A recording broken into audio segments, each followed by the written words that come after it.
সোমবার বিধানসভায় বাজেট অধিবেশনে ছিলাম। বাজেট পেশ হয়ে গেল, তারপরে মুখ্যমন্ত্রী সাংবাদিক সম্মেলন করলেন, করে সেখান থেকে আবার প্রেস কর্নার থেকে নিজের ঘরে ফেরত গেলেন। বিরোধী দল যেখানে বসে, যেখানে এখন ঋতব্রত বন্দ্যোপাধ্যায় এবং তার অনুগামীরা বসছেন, সেই ঘরের সামনের করিডোর দিয়ে যাচ্ছিলাম, হঠাৎ করেই দেখলাম বেরিয়ে আসছেন অরূপ রায়। অরূপ রায় মানে হাওড়ার প্রবীণ বিধায়ক। আমি জিজ্ঞাসা করলাম, আপনাকে একটু বেশি রোগা লাগছে? উনি বললেন, আমি এখন রোজ সকালে নিয়ম করে অনেকটা হাঁটছি। তবে তিনি যে লম্বা হাঁটছেন সেটা বোঝা গেল আর কয়েক ঘন্টা পর, যখন ঋতব্রত বন্দ্যোপাধ্যায় এবং সন্দীপন সাহা অনুগামীরা, যারা এই মুহূর্তে বিধানসভায় বিরোধী দল হিসেবে স্বীকৃতি পেয়েছেন, তারা বৈঠক করে অরূপ রায়কে সর্বভারতীয় তৃণমূল কংগ্রেসের সভাপতি নির্বাচিত করলেন, চেয়ারম্যান। মমতা বন্দ্যোপাধ্যায় চেয়ারম্যান নন, চেয়ারপারসন নন, অরূপ রায়। এবং ঋতব্রত, সন্দীপন, তাদের অনুগামী প্রায় 60 জন বিধায়ক, কলকাতা পুরসভার প্রায় 70 জন কাউন্সিলর, তারা এই বৈঠক করেছেন নিউ টাউনের একটি হোটেলে। আপনারা ইতিমধ্যেই এর বিস্তারিত বিবরণ নিঃসন্দেহে জেনে গিয়েছেন। ওই বিরোধী দলের যে ঘর, তার সামনের করিডোরে ধূমপান করছিলেন ঋতব্রত। যখন আমি তার সঙ্গে কথা বলতে যাই, আমি বলি যে আপনারা কি কোনো অফিসিয়াল স্টেটমেন্ট দেবেন বাজেট নিয়ে, তখন যে তারা অন্যরকম রান্না নিয়ে ব্যস্ত, সেটা কিন্তু তখন আমি জানতে পারিনি। কিন্তু পরে যখন বিষয়টা জানলাম এবং যে কমিটির চেহারাটা আমার চোখের সামনে এলো, আমি কয়েকজনের সঙ্গে কথা বলেছি, এই ঋতব্রত শিবিরের কিছু মানুষের সঙ্গে, এবং তাদের সঙ্গে কথা বলে আমি নিশ্চিত হলাম যে একটা সর্বভারতীয় কমিটি ইমিডিয়েটলি তৈরি করা সবথেকে বেশি জরুরি প্রয়োজন ছিল এই বিরুদ্ধ গোষ্ঠীর। ইতিমধ্যে বাজেট সেশন শুরু হয়ে গিয়েছে, তারা বিরোধী দল হিসেবে স্পিকারের কাছে স্বীকৃতি পেয়ে গিয়েছেন, কিন্তু মমতা বন্দ্যোপাধ্যায় তার দলের কমিটি ভেঙে দিয়ে নতুন করে দলের কমিটি গঠন করে শুধুমাত্র কালীঘাট অনুগামীদের সেই কমিটিতে রেখে এক ধাপ এগিয়েছিলেন। কারণ গোটা বিষয়টা, তৃণমূল কংগ্রেসের লোগো বলুন, অল ইন্ডিয়া তৃণমূল কংগ্রেস এই নাম, এগুলো নিয়ে আইনি লড়াই হবে। আর এই আইনি লড়াইতেই এক ধাপ পিছিয়ে ছিলেন ঋতব্রত শিবিরের লোকেরা। ইতিমধ্যেই আমার কাছে খবর যে দিল্লি থেকে 2 জন অত্যন্ত সিনিয়র আইনজীবী এসেছিলেন এবং তাদের সঙ্গে পুরো বিষয়টি নিয়ে পরামর্শ করা হয়, এবং তারাই জানিয়ে দেন যে অবিলম্বে এই বিরুদ্ধ গোষ্ঠীর কমিটি গঠন করা দরকার, এবং সেই কমিটি অল ইন্ডিয়া কমিটি হবে, অল ইন্ডিয়া ওয়ার্কিং কমিটি তৈরি করতে হবে, যেহেতু দলটাই অল ইন্ডিয়া তৃণমূল কংগ্রেস। এবং সেই ওয়ার্কিং কমিটি থেকে চেয়ারপারসন নির্বাচিত হবেন, ভাইস প্রেসিডেন্টরা নির্বাচিত হবেন, এবং এই কমিটি যত তাড়াতাড়ি সম্ভব তৈরি করে এই বার্তা দিতে হবে যে তৃণমূল কংগ্রেস এটাই, এবং এটাই তৃণমূল কংগ্রেসের নতুন কমিটি। ঋতব্রতরা যখন প্রথম বিরোধিতার পথে হাঁটলেন, মুখ্যত ঋতব্রত, সন্দীপন, আর সবথেকে ইন্টারেস্টিং হচ্ছে যেদিন প্রথম কালীঘাটে গিয়ে ঋতব্রত এবং সন্দীপন বিদ্রোহী হলেন, সরাসরি আঙুল তুললেন অভিষেকের বিরুদ্ধে, সেদিন তারা কালীঘাটে গিয়েছিলেন বিধানসভা থেকে, এবং রাজ্য বিধানসভায় সেদিন তাদের 2 জনের সঙ্গে আরও একজন তৃণমূল কংগ্রেসের নির্বাচিত বিধায়ক ছিলেন। 3 জনে বসে একসঙ্গে কথা বলেছেন, যদি সেটাকে আমরা বৈঠক বলি, এবং তারপর একই গাড়িতে কালীঘাটে গিয়ে পৌঁছেছেন। আন্দাজ করুন তো সেই 3 নম্বর নামটা কি? আমি এর আগে আলোচনায় আপনাদের বোধহয় বলেও ছিলাম, এই 3 নম্বর নামটা কিন্তু কুণাল ঘোষ। সেদিন ঋতব্রত, সন্দীপন এবং কুণাল একই গাড়িতে গিয়েছিলেন, এবং অভিষেক বন্দ্যোপাধ্যায়কে যখন তার কাজ কর্ম, আইপ্যাক ইত্যাদি নিয়ে চ্যালেঞ্জ করেন সন্দীপন, ঋতব্রত, কুণালও কিন্তু করেছেন। ইনফ্যাক্ট এখনো পর্যন্ত শেষ যে কালীঘাটের বৈঠক, সেদিন কুণাল ঘোষের জন্মদিন ছিল, কুণাল ঘোষের জন্মদিনের কেক কাটা হয়েছে, সেই কেক আবার সবার হাতে হাতে পরিবেশন করেছেন কৃষ্ণনগরের সাংসদ মহুয়া মৈত্র। কিন্তু তারপরেও সেদিন সেখানে অপ্রীতিকর পরিস্থিতি তৈরি হয়েছিল। আর অভিষেকের সঙ্গে কুণালের কথা কাটাকাটি তার আগের বৈঠকে, এটা নিয়ে তো আপনারা জানেন ইতিমধ্যে আলোচনা হয়েছে, মমতা বন্দ্যোপাধ্যায়কে এসে থামাতে হয়েছে। তার আগে পর্যন্ত দুজনের কেউ থামতে চাননি। অভিষেকের অভিযোগ ছিল তার আত্মসহায়ক, যাকে এখন পুলিশ খুঁজে বেড়াচ্ছে, সেই সুমিতের বিরুদ্ধে কি বলেছেন কুণাল, অনেক কিছু বলেছিলেন কুণাল, ফেরেববাজ টেরেববাজ অনেক শব্দ ব্যবহার করেছিলেন। আর কুণাল ঘোষের বক্তব্য ছিল, অবশ্যই বলবো, ও দলের লোক নয়, ওর জন্য দল ক্ষতিগ্রস্ত হয়েছে।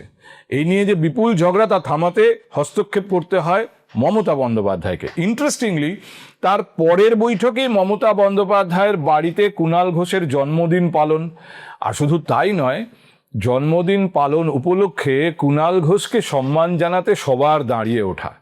কোথাও একটা মমতা বন্দ্যোপাধ্যায় রিয়েলাইজ করেছেন যে অভিষেককে দলে টিকিয়ে রাখতে হলে আলটিমেটলি কুণাল ঘোষকে সঙ্গে রাখতে হবে।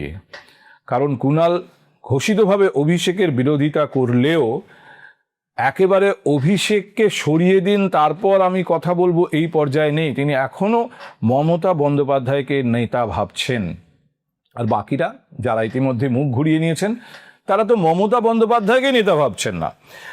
ঋতব্রতরা যখন প্রথম বিদ্রোহী হলেন, তখন কিন্তু তারা ঘোষণা করেছিলেন যে তারা মনে করেন মমতা বন্দ্যোপাধ্যায় তাদের নেত্রী, কিন্তু অভিষেক বন্দ্যোপাধ্যায় থাকবেন না।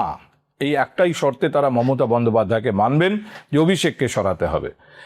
কিন্তু যখন এই নিউ টাউনের বৈঠকে, নিউ টাউনের বেসরকারি হোটেলের ব্যাংকোয়েট হলে রীতিমতো অল ইন্ডিয়া তৃণমূল কংগ্রেস পিছনে ব্যানার টাঙিয়ে বৈঠক হলো, সেই বৈঠকে মমতা বন্দ্যোপাধ্যায়কে এরা চেয়ারপারসন রাখলেন না। একদম সরাসরি মমতা বন্দ্যোপাধ্যায়কে সরিয়ে দেওয়া হলো। আর অটোমেটিক্যালি সরে গেলেন অভিষেক বন্দ্যোপাধ্যায়ও দলের সাধারণ সম্পাদকের পদ থেকে। এই যে নতুন কমিটি ঋতব্রতরা ঘোষণা করেছেন, 3 জন সাধারণ সম্পাদক, তাদের মধ্যে অবশ্যই অভিষেক বন্দ্যোপাধ্যায় নেই। আমি আপনাদের শুধু দু একটা কথা বলতে চাই। এই যে লড়াইটা শুরু হলো, এই লড়াইটা কিন্তু আইনি লড়াইতে গড়াবে, যে কে আসল তৃণমূল, তো কারা সব থেকে বেশি এগিয়ে থাকছেন।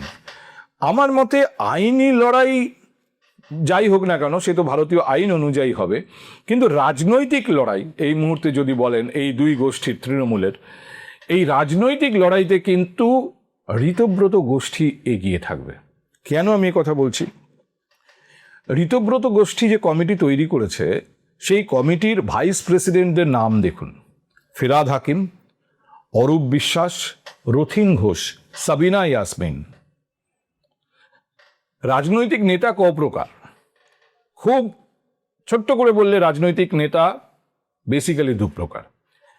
একদল যারা রাজনীতি করেই রাজনৈতিক নেতা হয়ে উঠেছেন, আরেক দল যাদেরকে রাজনীতিতে টেনে এনে বসিয়ে দেওয়া হয়েছে। তো এই যদি ক্লাসিফিকেশন হয়, তাহলে ঋতব্রত গোষ্ঠীর যে কমিটি, তার ভাইস প্রেসিডেন্টের তালিকা দেখুন। এমনকি ধরুন চেয়ারপারসনকেও যদি দেখেন, অরূপ রায়ও কিন্তু কংগ্রেস করে উঠে আসা দীর্ঘদিনের রাজনীতিক। ববি হাকিম বলুন, অরূপ বিশ্বাস বলুন, রথিন ঘোষ বলুন, প্রত্যেকের নিজস্ব সাংগঠনিক ক্ষমতা আছে।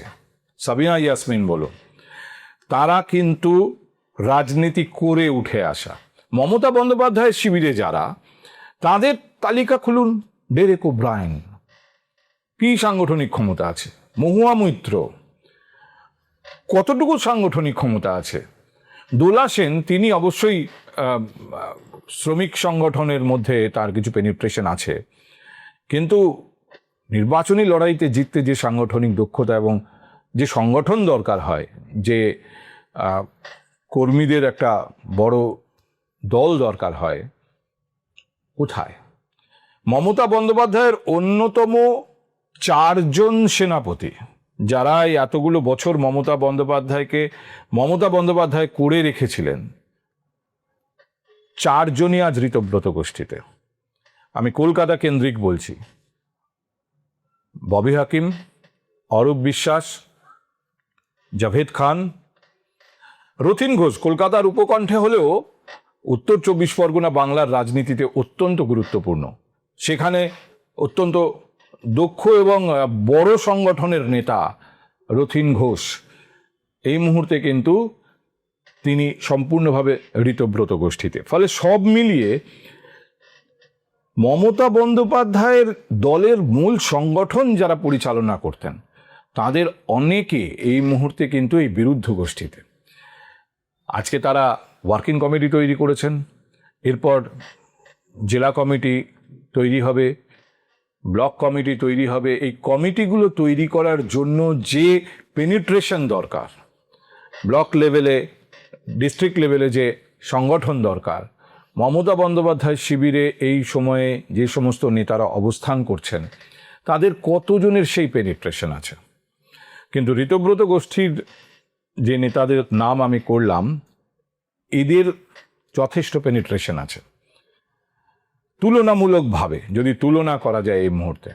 কারণ অনেকে আছেন তৃণমূল কংগ্রেসের জেলা স্তরের নেতা, ব্লক স্তরের নেতা, যারা হয় আশঙ্কায় আছেন, রাস্তায় বেরোলে লোকে ঢিম ছুটছে, কেউ কেউ তো পুলিশ হেফাজতে আছেন, কেউ জেলে আছেন, আর যারা এই সবের বাইরেও আছেন তারাও নীরব আছেন। তারাও এখন সম্পূর্ণভাবে পরিস্থিতির ওপর নজর রাখছেন। তারা যদি দেখেন যে প্রকৃত সংগঠন করা মানুষের ভিড় এই তাঁবুতে, তাহলে তারা কোন তাঁবু বেছে নেবেন? এটার জন্য বিরাট রাজনৈতিক জ্ঞানের দরকার হয় না।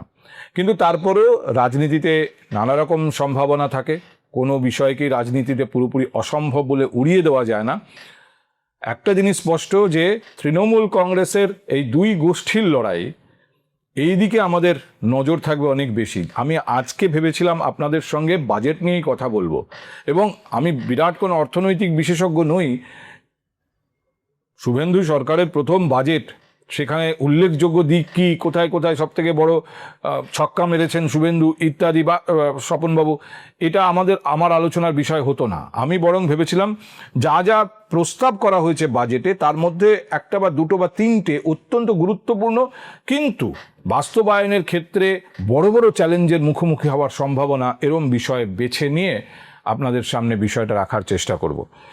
কিন্তু তারপরে বিকেলের পর থেকে যা ঘটনা শুরু হলো, তাদের তৃণমূলের এই গোষ্ঠী কোন্দলের দিকেই আমার মনে হলো আগে একটু নজর দেওয়া যাক। তবে হ্যাঁ, বাজেট সংক্রান্ত যে বিষয়টা আমি আপনাদের সামনে রাখতে আজকে ভেবেছিলাম রাখবো, আজকে যদি নাও হয়, আগামীকাল আমি আপনাদের সামনে এই বিষয়টা নিয়ে কথা বলবো।